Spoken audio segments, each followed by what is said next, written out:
Okay, so this question here wants me to look at the following number patterns, okay, and determine if there's a common difference, i.e. plus or minus has been used, or a common ratio, where ratio means that we have multiplication or division type idea going on.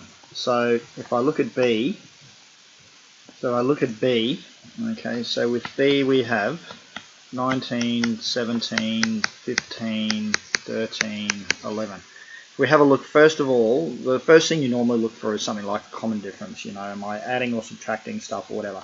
So to go from here to here, I've taken 2. From here to here, I've also taken 2. I've taken 2, and I've taken 2. Okay, so here we know that we have a common difference of minus 2, okay, is what's going on here. Let's have a look at D. Okay, so D, I've got 8, 10, 13, 17, 22, and that keeps going on. So let's have a quick look here.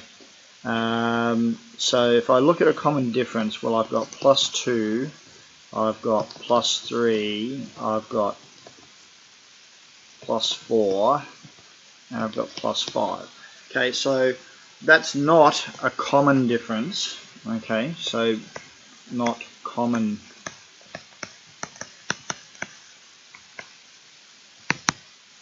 Now I know that it's not a common difference because this difference here is not common all the way through.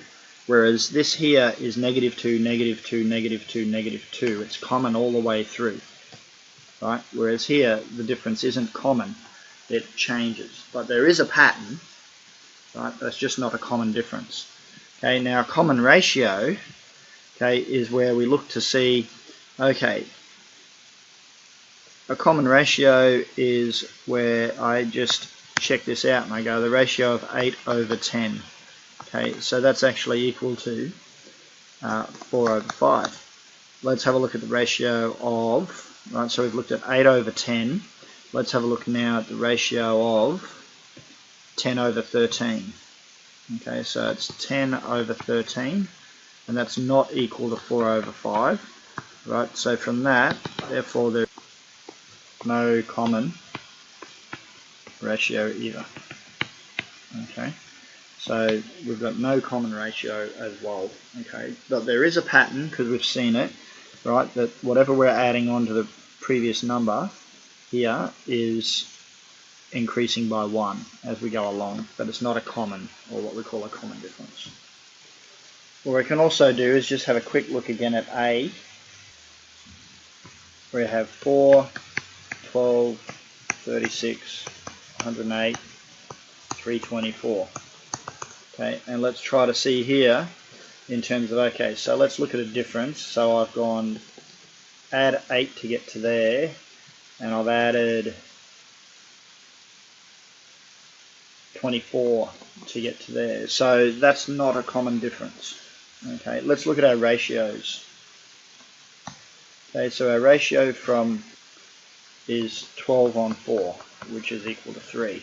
Let's have a look here at going from 36 on 12. Well, that's also equal to 3. Okay, so it looks like I'm multiplying by 3 as I go along this way.